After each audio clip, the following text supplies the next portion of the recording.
Vonis mati akhirnya tak mampu dihindari Ferdy Sambo.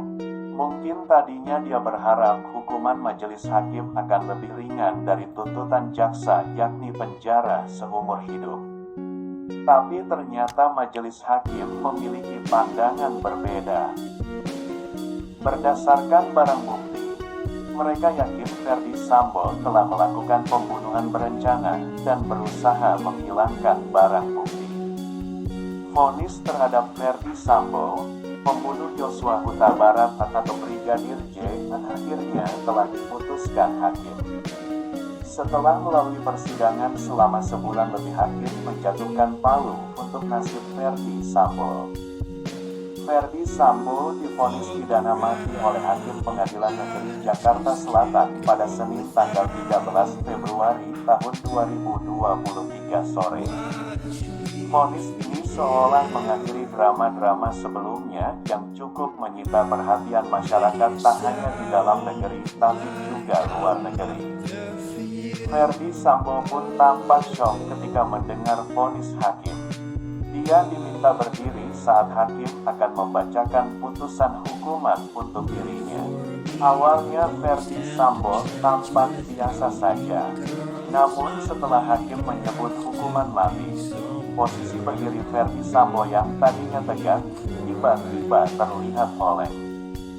Tangannya tiba-tiba menggenggam dan bahunya tampak bergerak pelan naik turun. Walau menggunakan masker, dia seperti menarik napas panjang berkali-kali sehingga bahu dan tangannya ikut bergerak. Sangat terlihat Ferdy Sambo tampak oleng saat hakim membaca vonis mati untuk dirinya. Menghela nafas berulang-ulang setelah dijatuhi vonis oleh hakim, Sambo langsung meninggalkan ruang sidang. Ia pun bungkam 1000 bahasa dan tetap dalam penjagaan ketat polisi bersenjata. Majelis Hakim Pengadilan Negeri Jakarta Selatan memvonis terdakwa Ferdy Sambo kasus dugaan pembunuhan berencana terhadap Brigadir J dengan hukuman mati. Vonis tersebut dibacakan langsung oleh Ketua Majelis Hakim, Wahyu Iman Santoso, di ruang sidang Pengadilan Negeri Jakarta Selatan.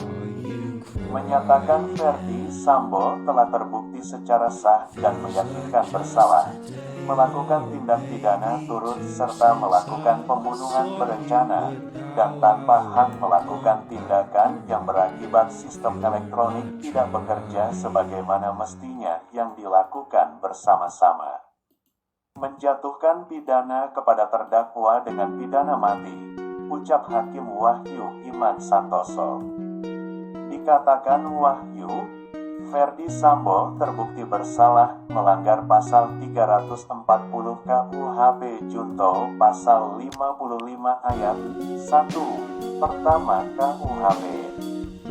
Ferdy Sambo juga terbukti melanggar pasal 49 junto pasal 33 Undang-Undang Nomor 19 Tahun 2016 tentang informasi transaksi elektronik junto pasal 55 KUHP. Setidaknya ada 2 poin utama mengapa majelis hakim memutuskan vonis melebihi tuntutan jaksa yang hanya penjara seumur hidup. Pertama, Majelis Hakim Pengadilan Negeri Jakarta Selatan meyakini terdakwa Ferdy Sambo ikut menembak Nofriansyah Joshua Huta Barat alias Brigadir J. Wahyu Iman Santoso menyebutkan Ferdy Sambo menggunakan pistol Glock 17, yakni senjata yang berhasil disita sebagai barang bukti.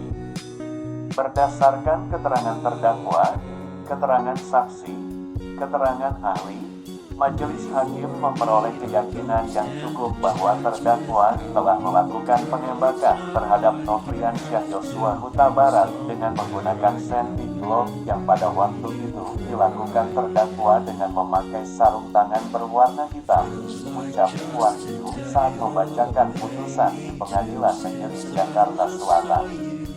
Keyakinan majelis hakim ini, menurut Wahyu, berdasarkan barang bukti dan keterangan ahli dan keterangan Baradae. Dari barang bukti dan keterangan ahli, Majelis hakim akhirnya bisa menyimpulkan beberapa fakta jika Ferdy Sambo adalah pelakunya. Yakni, Ferdy Sambo terbukti membawa senjata api di pinggang kanannya saat berada di tempat kejadian perkara, TKP. Ferdy Sambo juga memiliki sepucuk senjata merek jenis Glock 17 Austria dengan seri NUM 135. Dan juga, magazin Glock 17 milik Baradae yang digunakan menembak korban Yosua menyisakan 12 butir peluru. Setelah dilakukan pemeriksaan diketahui 6 butir peluru merek BIN 9CA, 5 butir peluru merek SMP 9x19, dan 1 butir peluru merek Luger Z79 mm. Dan peluru merek Luger 9 mm identik sama dengan senjata dengan peluru yang dimiliki terdakwa saat dilakukan penyitaan, ucap hakim membacakan isi putusan. Poin kedua, yang menyebabkan majelis hakim menjatuhkan vonis hukuman mati adalah Ferdy Sambo diyakini sebagai orang yang memerintahkan pemusnahan barang bukti berupa CCTV. Ferdy Sambo memerintahkan pemusnahan rekaman kamera pengawas CCTV di rumah dinas Kadif Propam Polri, Kompleks Duren 3, Jakarta Selatan. Ucap Wahyu Iman Santoso menyebut alasan mengapa majelis hakim meyakini Ferdy Sambo telah melakukan pembunuhan berencana terhadap Brigadir J.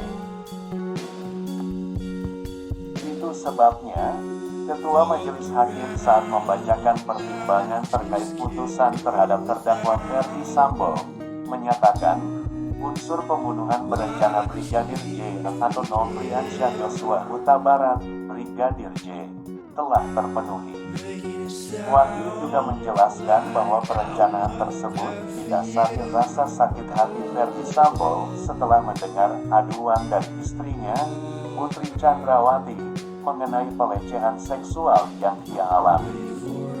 Sebagaimana yang diketahui, Putri Chandrawati yang saat itu berada di Magelang, Jawa Tengah, menghubungi Ferdy Sambo yang berada di Jakarta dan menceritakan bahwa Yosua telah berlaku kurang ajar terhadap Putri. Atas dasar tersebut, perencanaan pembunuhan pun dimulai setelah Ferdy Sambo mengetahui Ricky Rizal mengamankan senjata api HS milik Yosua, yang meskipun atas inisiatif sendiri, akan tetapi diperoleh fakta sampai di Jakarta, senjata api HS masih di dashboard. Harusnya, Ricky Rizal bisa mengembalikan senjata tersebut ke Yosua, tetapi tidak dilakukannya, ucap Wahyu. Sehingga majelis hakim menilai, fakta ini menunjukkan bahwa Ferdy Sambo telah merencanakan pembunuhan terhadap Brigadir J. Perintah Ferdy Sambo kepada Richard Eliezer atau Baradae untuk menambahkan peluru dalam senjatanya, serta meminta Eliezer untuk mengambil senjata HS milik Yosua dan memberikannya kepada Ferdy Sambo. Hal ini diartikan bahwa terdakwa telah memikirkan segala sesuatunya yang sangat rapi dan sistematis, ucap Wahyu. Vonis mati terhadap terdakwa Ferdy Sambo ini sontak membuat keluarga Brigadir J menangis haru. Ada mukjizat Tuhan dalam persidangan, begitu teriak mereka usai ketua majelis hakim menjatuhkan vonis hukuman mati.